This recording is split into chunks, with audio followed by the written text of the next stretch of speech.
Hello everyone, welcome back to the White Collar Engineer. Today, in order to share her IMT's interview experience, we have Kopal with us. Hi Kopal, welcome back to the White Collar Engineer. How are you doing? Hi, Saleh. I'm doing good. I'm very happy to be back again. Yeah. um, yes. So Kopal, those who know you, for them, you need no introduction. But for the audience who are newly watching you in this channel, please introduce yourself in front of them. Yeah, sure. So, hi, my name is Kopal, and I worked with KPMG for approximately 4 years in statutory audit. I graduated from Mount Carmel College. I did my BCom from there. I had done my commerce with math in CBSE, and yes, in the last year, I quit my job to prepare for MBA, and I wrote GMAT. I've also written GRE. I used that score to apply to with some ISB, and with my GMAT, I had applied to IMT Ghaziabad and Great Lakes Chennai. Both of them the flagship programs. That's a little bit about me. Right. So, Kopal, what was the process of IMT Ghaziabad? Like, how was the admission process used to look like? So the admission process actually was not very tedious. It was pretty straightforward.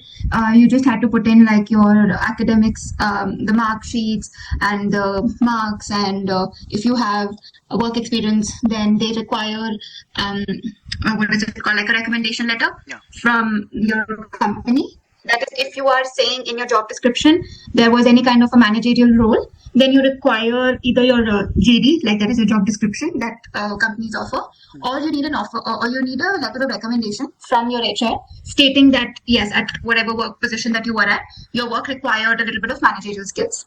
Right. Apart from that, it was very straightforward, just your basic information they asked. There was no essay writing, so it was pretty much very rudimentary, basic things that went through in terms of the admission process, like filling the application. Right. Yeah. Right. But just a note here is, if you are saying that, as I mentioned, that there is a managerial position, get in touch with your HR a little. If you've quit the job like I had to get everything done very fast. Right. So it's just like a word of caution that you're saying ऐसा कुछ है. Just be in touch with your HR. That's it. Otherwise, as such कुछ बहुत नहीं था. They do require some documentations which might be a little difficult to find. They ask कि company का क्या revenue है, क्या turnover है. They also ask you to upload the audited financial statements. If you have those ready with you and if it's publicly available, then there is absolutely no problem that you're going to face. But I did hear that some people maybe were working in startups or like in private limited firms where companies were not very okay to disclose their audited financial statements. So in case your company is one of those, just keep the admission team tagged and they will help you sort out the rest of the things. But yeah, I think this is what it was all about. Right. And I remember, Kopal, it was a long list of documents, where we had to show a lot of them. I remember, like, as you mentioned, the audited statements and financial statements and everything. These documents are not like every time accessible to people, especially those who are working in startups or like in companies relatively newer than the OG companies. So like it's important that the candidates who are applying for IMT's admission process next year or even after that, they should have some idea about what all documents are required. So in that case, I'll just list down the name of the documents in the video's description, like the documents which are required during our time, so you can frame an idea from there. So Kopal, what all stages are involved? Like after the documentation is done, it was a CTPI. So throw some light on that CTPI process. So in the CTPI process, basically you will first have the critical thinking round. It will all happen on the same day. You'll be designated a time and a venue. You have to go there, report there at a particular time. They will first do all of your verification. A little something that I found a bit tedious and a little not required was the fact that whatever documents we had uploaded, they also expected us to get a photocopy of them all for the verification process. So that I found was a little but I found it a little unnecessary to carry all of those documents. True, because absolutely. audited financial statements are like hundreds of pages long. Absolutely. Yeah. So, but after that, I think in my identification or verification process, whatever it was, they only checked the GMAT report, Aadhaar card, and I think 12th mark sheet. They didn't even check all the documents that they asked us to get. Okay. So that was that. Yeah. But after the verification process got over, we were all made to sit in one room. and we were asked to finish our critical thinking round, which is basically they will give you a topic and you have to give your opinion. Let me see, on in no more than 300 words. Okay. So I remember my topic, if I can read it out, was electric vehicles will wipe out oil engine vehicles. This was my topic, my CTPI topic. All right. And you have full freedom in it. You want to go for it, you want to go against it, you want to put out a mixed like a balanced view, I would say, not a mixed view, a balanced view. You can go ahead with whatever argument you want. I personally find that when you're writing an MBA essay, it is a little bit, you come across a little bit more nuanced when you take a balanced approach. True. But that is just the auditor in me talking. I like the balance sheet matching. So if you have any strong opinion, please go ahead. There's no right and wrong answer. But I had taken a very nuanced, balanced approach. If I can just walk you through how I approached it. So the question was, will electric vehicles wipe out oil engines? I said they might, but not at this moment. I first spoke about the positive, and I started right from the very inception that we have critical minerals, we have lithium sources, we have like basic raw material needed, we have labor to work on it, we have capital to invest, we have good engineering minds. Right. All of that I mentioned. Everything is going positive. And I also spoke about how there is a consumer awareness in the younger generation. So there is a demand and there is also a supply. And both of it are robust because the consumer is aware, and the supply is robust because we have everything that is required at our hand to make electric vehicles. This is how I started. And I then went on, while I listed out its positive and how it is going to be the future, I then also spoke about certain apprehensions. Like in the short term, there were few incidents of electric motorcycles, I think, that caught fire. Right. And things like that. So I also spoke about the negative aspect of it, that there might be security concern. You still don't have the kind of gas stations, the number of gas stations you need to completely wipe out oil engines. You don't have that connectivity. Then in a country like India, Indian consumers are very hard to please. Yeah. Anything to sell in India, you need to take like twice the effort.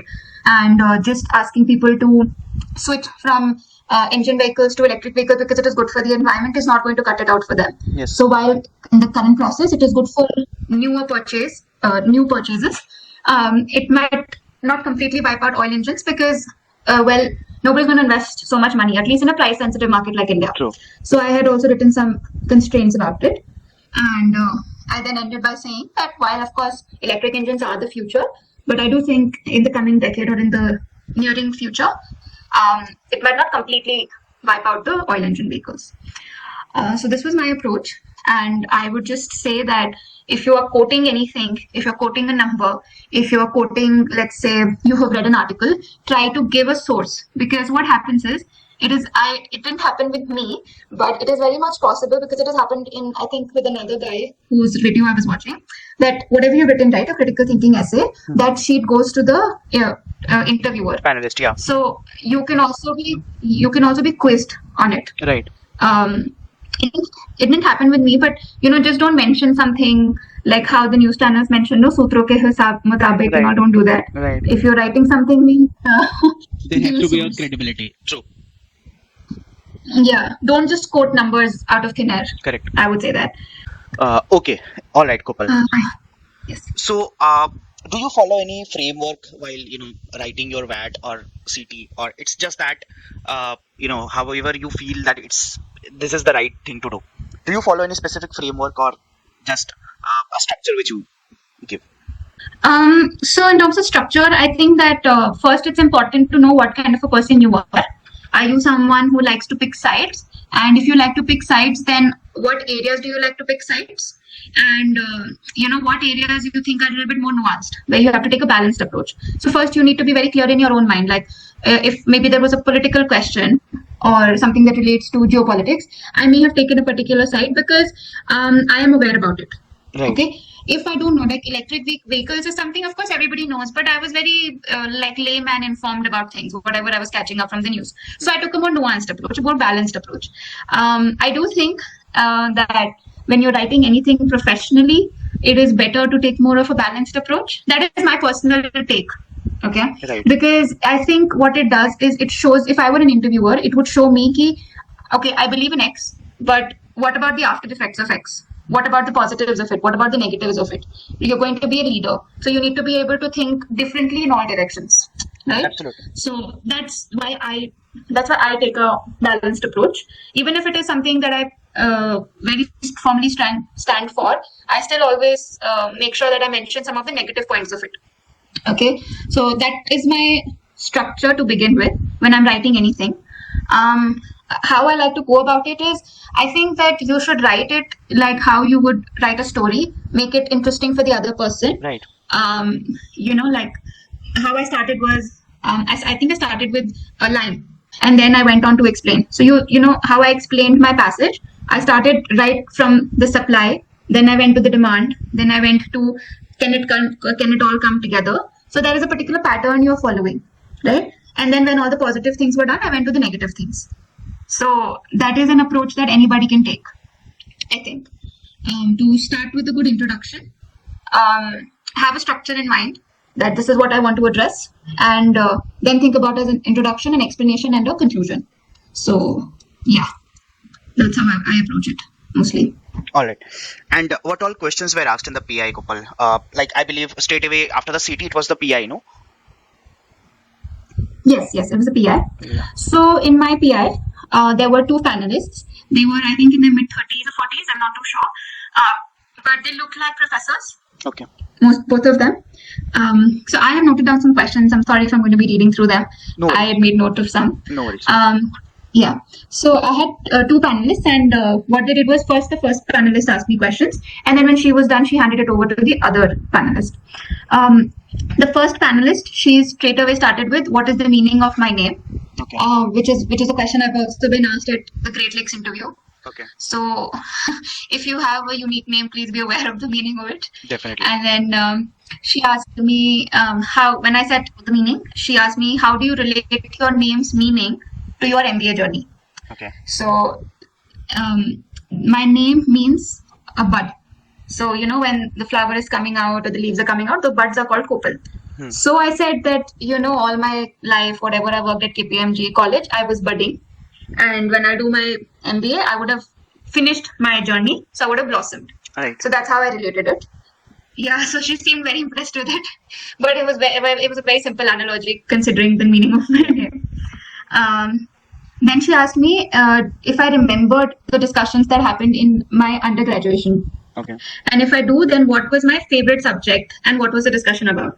So this question was for me like, we tend to prepare so much about everything, like we learn concepts, but this was such a simple question, but it got me thinking. Right. So I did have like one subject on top of my head, which I mentioned about.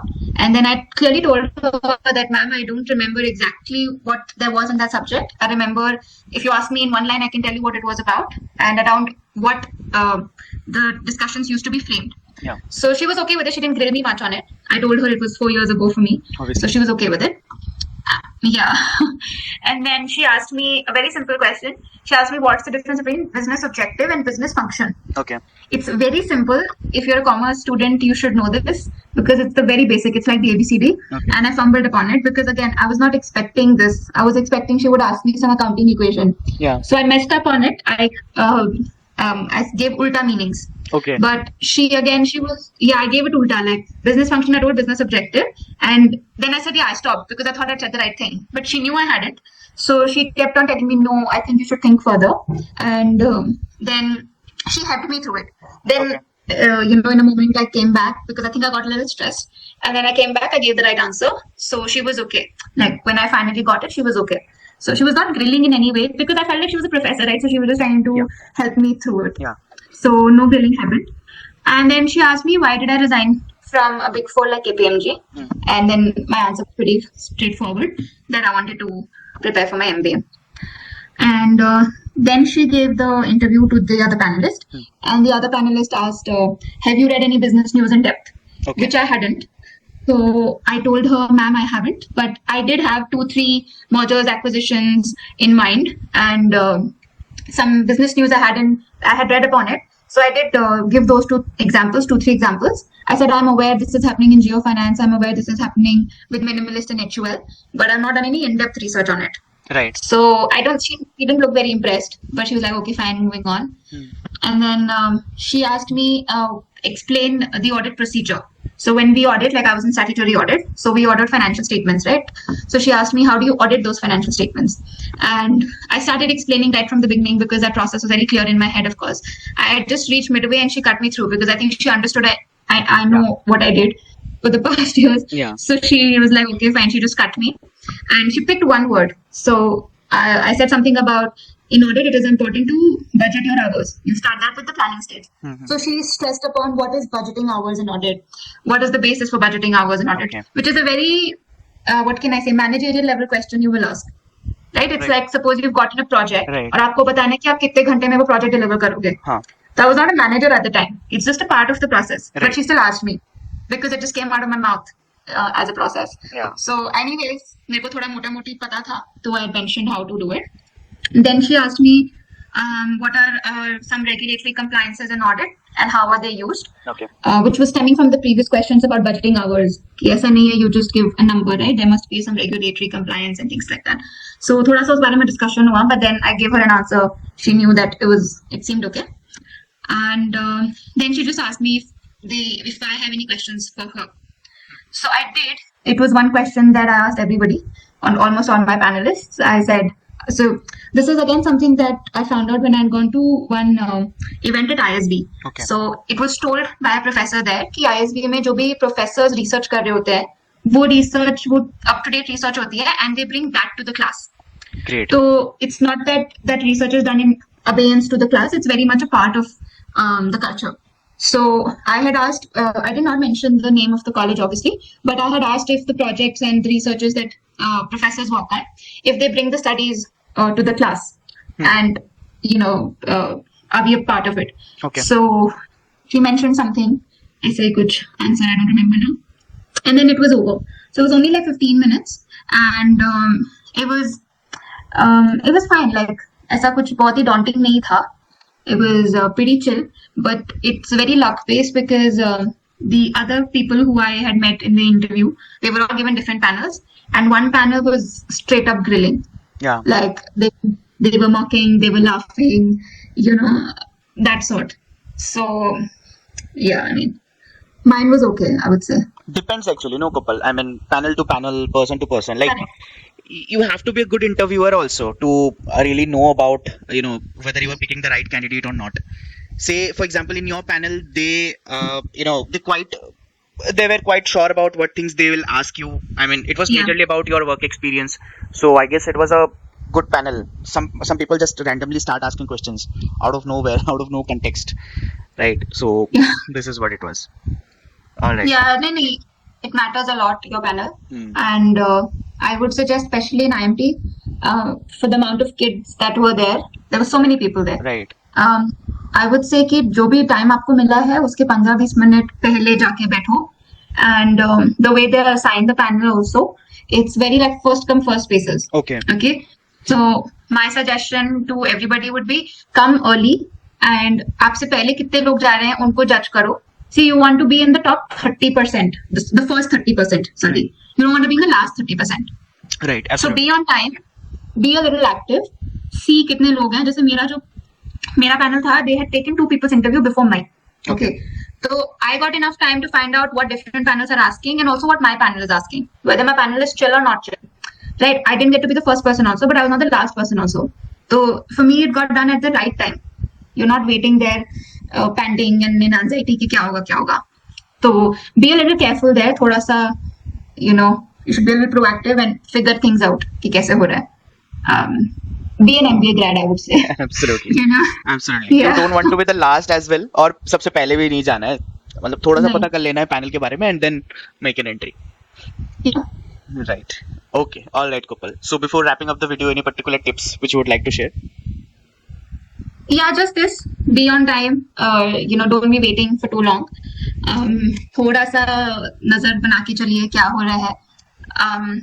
And in terms of, again, critical thinking, as I mentioned before, just make sure that whatever approach you're taking, whatever argument you're taking, you are 100% convinced with it.